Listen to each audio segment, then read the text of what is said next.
Meditative wings में आप सभी को मेरा नमस्कार है। कैसे हैं आप? आज हम आपके समक्ष लाए हैं अध्यात्म तत्व का नया अध्याय, लॉर्ड शिव मेरे गुरु। तो आज हम अपने साधना के अनुभव को आपके साथ शेयर करते हैं।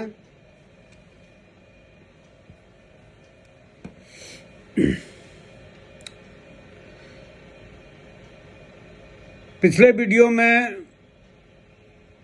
कल मैंने बताया था लॉर्ड कृष्णा मेरे गुरु। उसमें मैंने वृत्तांत से भगवान श्री कृष्ण के बारे में मैंने बताया कैसे जो उन्होंने मुझे उपस्थित होकर के मेरे पूर्व जन्म की बात बताया। और इस लॉर्ड शिव मेरे गुरु जो ज्ञान और वैराग्य का ज्ञान की शिक्षा दिए। तो पहले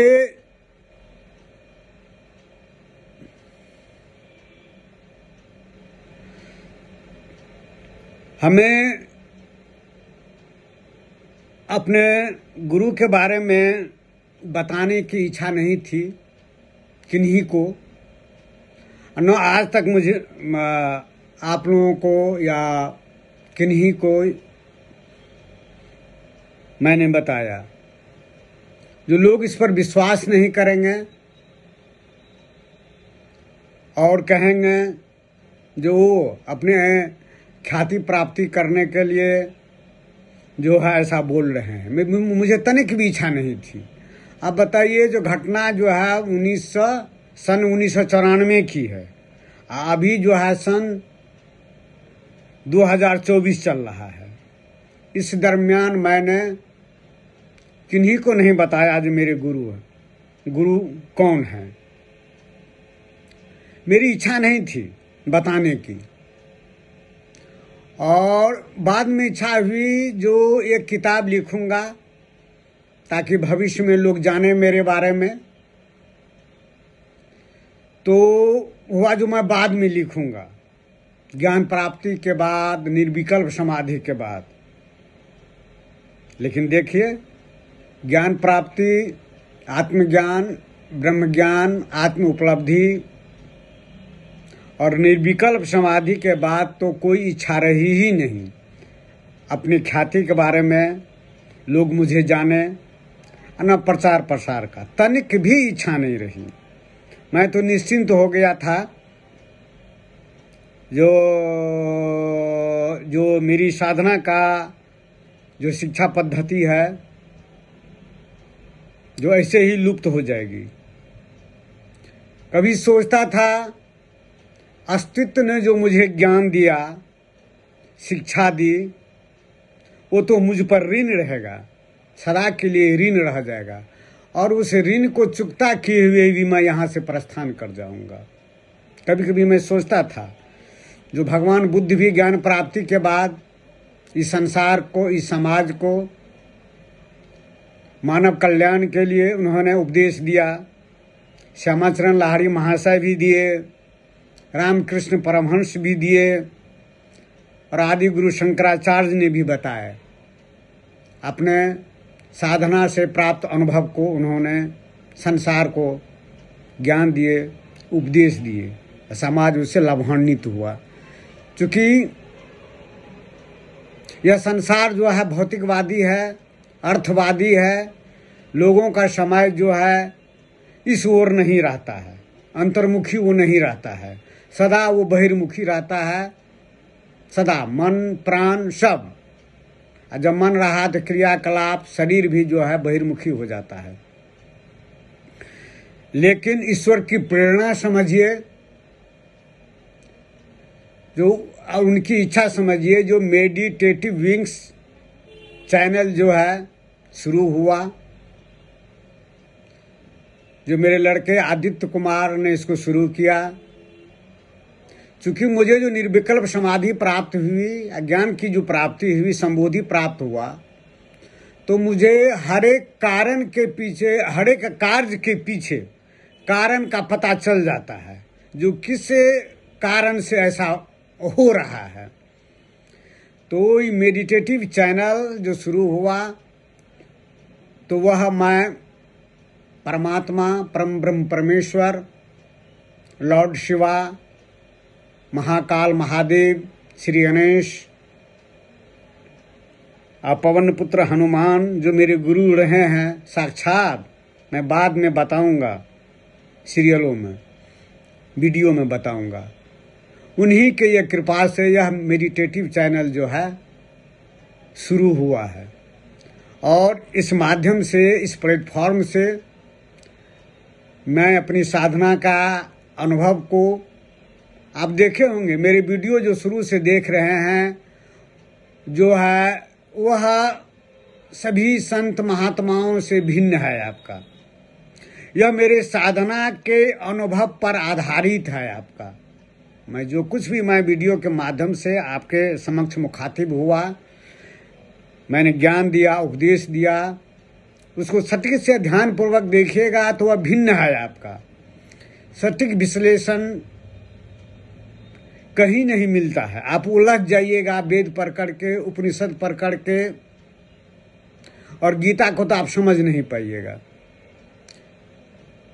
गीता को भी बहुत जो है उस पर लोग भाष्य लिखा है, टीका लिखा है, तो अन्य ग्रंथों को पढ़ करके, लेकिन उस पर, गीता पर असली भाष्य और टीका, जो निर्विकल्प समाधि प्राप्त, ज्ञान प्राप्त जो योगी महायोगी होते हैं, वही जो है उनके मर्म को समझ सकते हैं। जैसे श्यामाचरण लाहिड़ी महाशय भी, उनको भी इन पर जो है अच्छी खासी पकड़ थी गीता पर। अंतकाल में वो गीता पर भी जो है अधिक जो है व्याख्यान देते थे। तो मेरे इतना कहने का मेरा मतलब यही है, जो मेडिटेटिव विंग्स का जो चैनल है, जो शुरुआत हुई है, वह ईश्वर की कृपा, लॉर्ड कृष्णा की कृपा, लॉर्ड महादेव की कृपा से ही यह जो है, श्री गणेश की कृपा से ही संभव हो पाया है। जो मेरी साधना पद्धति, और मेरे ऐसे योगी का कौन गुरु हो सकते हैं, कोई भी जान सकते हैं। जो सबके गुरु को तो मैं जानता हूँ, और इस योगी के, इस गृहस्थ योगी, कितना आश्चर्यजनक लगता है, यह गृहस्थ योगी का गुरु कौन हुए हैं, जो इनको ज्ञान की शिक्षा दिए हैं। इतनी ज्ञान की शिक्षा और इतनी पैठ है अध्यात्म में, धर्म तत्व में। ये जानने की इच्छा हर एक दर्शक को, हर एक साधक को होती है। तो इसी क्रम में ईश्वर की, जो मैं जो अपने गुरु के बारे में बता रहा हूँ, यह आश्चर्यजनक है, और यह मुझे बताने की इच्छा नहीं थी। मैं कतई नहीं चाहता था जो मैं बताऊं, लेकिन श्री कृष्ण, महादेव जी, गणेश जी और पवन पुत्र हनुमान जी की अनुमति से, उनके ये आदेश प्राप्त करके मैं जो है बताने के लिए उनके बारे में, अपने गुरु के बारे में उद्यत हुआ हूँ। तो लॉर्ड शिवा मेरे कैसे गुरु हुए मैं बताता हूँ। उस समय मेरी कुंडली शक्ति जागृत नहीं हुई थी, मेरा साधना भी शुरू हुई नहीं हुई थी, और मैं नौकरी में योगदान ही किया हुआ था। 25 वर्ष की मेरी आयु में मेरी नौकरी हो गई, और 90 और यह घटना है आपका 94, सन 1994 की घटना है आपका। उस समय में मेरा कुछ भी नहीं था, मैं घोर नास्तिक था। मुझे ईश्वर में तनिक भी विश्वास नहीं होता था, जो ईश्वर है, क्योंकि मैं उसको देखता नहीं था। और मेरी ये है, जो मैं जिस चीज़ को नहीं देखता हूँ उस पर मैं विश्वास नहीं करता हूँ। जैसे स्वामी विवेकानंद जो रामकृष्ण परमहंस के पास गए, तो उन्होंने प्रश्न पूछा, आप ईश्वर ईश्वर ईश्वर की बात इतना करते हैं, क्या आपने ईश्वर को देखा है? विवेकानंद पूछते हैं रामकृष्ण परमहंस से। तो रामकृष्ण परमहंस कहते हैं मुस्कुराते हुए, हाँ, ऐसे ही जैसे मैं तुमको देख रहा हूँ, और उससे भी स्पष्ट जैसे मैं तुमसे बात कर रहा हूँ, उसी ढंग से मैंने परमात्मा से बात की है। तो यही बात था। शुरू में मैं घोर नास्तिक था, कॉलेज से पढ़ करके नौकरी हुई थी पढ़ते पढ़ते। तो इस धर्म जो बाद में जो मैंने विवरण किया है, वेद उपनिषद पुराण अष्टावक्र गीता, इस सब का मुझे तनिक भी नहीं था। ध्यान क्या होता है, पूजा पाठ में तो मेरी अभिरुचि थी ही नहीं। तो सन 1994 तो मैं अपनी पत्नी के कहने पर मैं थोड़ा सा पूजा घर में जो जाने लगा। तो उसी क्रम में एक दिन संध्याकालीन था, गोधूली का टाइम था, मैं अपने पूजा कक्ष में प्रविष्ट हुआ। तो उसी समय में जो महादेव जी जो है शिवा का आविर्भूत हुए, और देखा मैंने, जागृत अवस्था की बात है, न स्वप्न की है न निद्रा की है, ये जागृत अवस्था की मैं बात कर रहा हूँ। पूजा घर की आंख थोड़ा सा पूजा करते हुए थोड़ा सा आंख बंद हो जाता है। उसी समय मैंने देखा जो पूरा श्मशान जो है लाशें जल रही है, और जो है मैं वहाँ पर खड़ा हूँ, लाशें जल रही। हमको तो डर लग गया, भयभीत हो गया, जो मैं ये क्या देख रहा हूँ श्मशान में चारों तरफ। तो महादेव जी तो है, श्मशानी देवता है, महाकाल है, मृत्यु के देवता है, तो वो दृश्य तो वही दिखा सकते हैं। यह जो है भगवान भोलेनाथ का जो है प्रथम जो है मृत्यु का जो है वह जो है दृश्य दिखा है। दूसरे दिन क्या हुआ, जागृत अवस्था की बात मैं कर रहा हूँ, सुषुप्ता अवस्था की बात में मैं नहीं कर रहा हूँ, निद्रा अवस्था की बात नहीं कर रहा हूँ। मैं बेड पर लेटा हूँ, देखता हूँ जो पूरा महादेव जी का जो है केस जो देखते हैं, पूरा जो है जटा जो है मैं देखता था। मैं थोड़ा सा डर जाता था, क्योंकि मैं उस चीज से तो मैं परिचित था नहीं, महादेव जी से। और तीसरा दिन जो हुआ आपका, ये आपका नवरात्रि का समय था, नवरात्रि का। तो धीरे धीरे उद्दीपन होने लगा भक्ति की ओर। जब मैं ये सब देखने लगा तो उद्दीपन होने लगा। नवरात्रि मैंने किया था। नवरात्रि के दिन में लोग स्नान करते थे। नवरात्रि के शारदीय नवरात्रि होता है, वो ठंडा का मौसम आ जाता है। तो स्नान करने से, सवेरे शाम स्नान करने से मुझे जो है बुखार लग गया, सर्दी, भयंकर सर्दी हो गई। लेकिन उस अवस्था में 1 डिग्री बुखार था, 1 डिग्री बुखार टेम्परेचर। उस हालत में भी जो है हम शाम को नहा लेते थे, और भोर को भी नहा करके जो है बैठते थे पूजा पर, आसन पर। तो देखते क्या है, एक दिन जो महादेव जी जो है बाघ की छाल पहने हुए हैं, और नाला जो रहता है उस पर लेटे हुए हैं। हम कहले ये आदमी ये जो है नाला पर लेटे हुए हैं। फिर देखते हैं थोड़ा देर में महादेव जी उठे, और नाला का जो पानी, गंदा पानी रहता है, उसी से कुल्ला करने लगे और आंख धोने लगे पूरा। बोले महादेव जी छी छी छी छी छी छी, और महादेव जी अदृश्य हो गए। तो उन्होंने मुझे यही ज्ञान की शिक्षा दी। मैंने कहा ना, जो ज्ञान और वैराग्य का शिक्षा महादेव जी ही दिए हैं हमको। तो उन्होंने कहा जो कि पवित्र और अपवित्र में कोई अंतर नहीं है, नाला का जल और गंगा जल में कोई अंतर नहीं है, यह ज्ञान की प्रकाष्ठा है। ये जिस आदमी को यह भान हो जाए नाला का जल और गंगा जल में कोई अंतर नहीं है, तो समझिए जो ज्ञान की प्राप्ति हो गई। तो महादेव जी जो कहते हैं ज्ञान और वैराग्य के देवता हैं और मृत्यु के देवता है, तो वही हमको जो है दोनों रूप दिखाए, मृत्यु का रूप दिखाए, श्मशान में चारों तरफ चिता जल रही है धू धू करके, बीच में खड़े हैं, और दूसरा दृश्य दिखाए जो पवित्र और अपवित्र में, नाला में गंगा जल में कोई अंतर नहीं है, यह ज्ञान की प्राप्ति जो है। तीसरा दिन दिखाए महादेव जी। उसके बाद से जो है उसी नवरात्रि के बाद से जो है मुझे मेरी कुंडलिनी शक्ति जागृत हो गई थी। सन ये 2000 की बात है, 2000 की बात है। कुंडली शक्ति नवरात्रि के बाद से मुझे जागृत हो गई थी, और कुंडली शक्ति जागृत हो गई थी तो मैं ध्यान बराबर ध्यान करता था, कभी शाम में भी, संध्याकालीन भी, और आपको भोर में भी ध्यान करता था।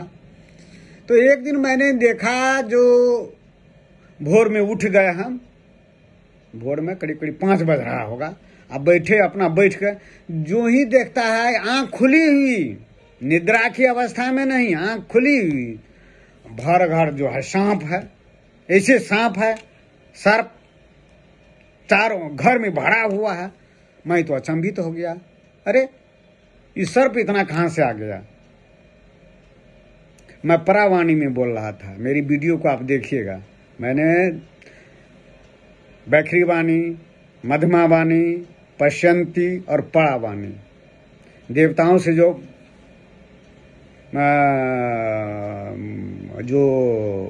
प्रश्न, जो उनसे जो संपर्क स्थापित किया जाता है, संपर्क, तो आपको परावाणी था, उसको मुंह नहीं बोल रहा था, लेकिन परावाणी में ही उनसे जो मेरा वीडियो देखेगा तो मेरा वीडियो सभी मेरी साधना पर आधारित है। मेरी साधना में चाहे वह जो भी हो, मैं चाहे extension of God, colour of God, power of God, entry into black hole, entry into doubt, और भी मैंने एंट्री इनटू डार्कनेस की साधना, इनर साधना, योग साधना, सांस की साधना, मैंने जितना भी दिया है वह मेरी जो है अपनी साधना के अनुभव के आधार पर मैंने दिया है। निर्विकल्प समाधि जो प्राप्त हुई है उसी में जो मैंने भी देखा है, जो मन, प्राण और आत्मा की क्या स्थिति है, आया मेरा शरीर पंचभूत कहाँ से है, पंचभूत पर भी अधिपत्य, सब चीज जो है अब मेरी साधना पर जो है आधारित है।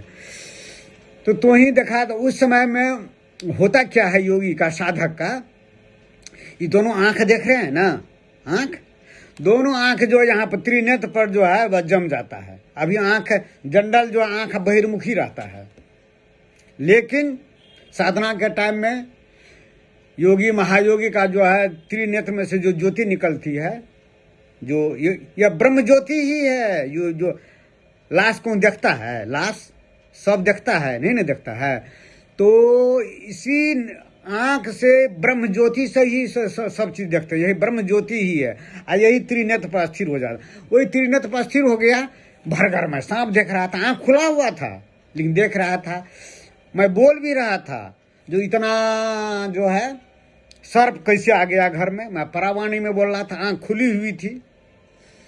तो उसी टाइम में यहीं से जो आवाज आता है, अरे तुम तो महादेव हो। जो ही इतना वक्तव्य आया यहाँ से, थर्ड आई से, सभी सर्प जो है विलुप्त हो गए। यह कितनी आश्चर्यजनक घटना है, आप नहीं विश्वास करेंगे। आप कहेंगे यह प्रचार पाने के लिए, ख्याति प्राप्त करने के लिए, अपने अहंकार को प्रदर्शन करने के लिए बोल रहे हैं। मेरी इच्छा तनिक भी नहीं थी इस पर बोलने के लिए, लेकिन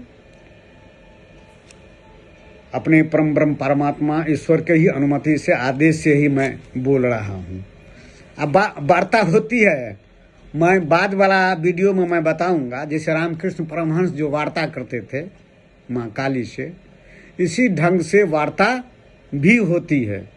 मैं बाद में बताऊंगा, अगले, चूंकि वीडियो लंबा हो जाता है, धीरे धीरे सुने मेरे वीडियो को देखते रहिएगा। बहुत ही रहस्यमय है, जो ऐसा वीडियो जो ऐसा जो है बहुत कम ही जो है, मैं तो घमंड प्रदर्शित नहीं कर रहा हूँ, लेकिन बहुत ऐसा ही है जो आपको, जो ऋषि महात्माओं ने जो है इतनी सटीक विवेचना की है, तो वह जो है विलुप्त हो गया। और एक दिन मैं सने मेरा कर्मिक था आपका, एक दिन मैं कहता हूँ कुंडली शक्ति जागृत होने के बाद मैं ध्यान अक्सर क्या करता था। ध्यान के बाद मेरे सिंहासन पर, जैसे तकिया पर जो है सिरहाने के पास, तकिया के पास देखता क्या हूँ, जो दो नाग ऐसे आकर के मेरे समक्ष खड़े हो गए। मैं लेटा हुआ हूँ, ऐसे खड़े हो गए। मैं पूछता हूँ आप कौन हैं? तो ये दोनों नाग जो है कहते हैं मैं आपका सेवक हूँ, आप बताइए।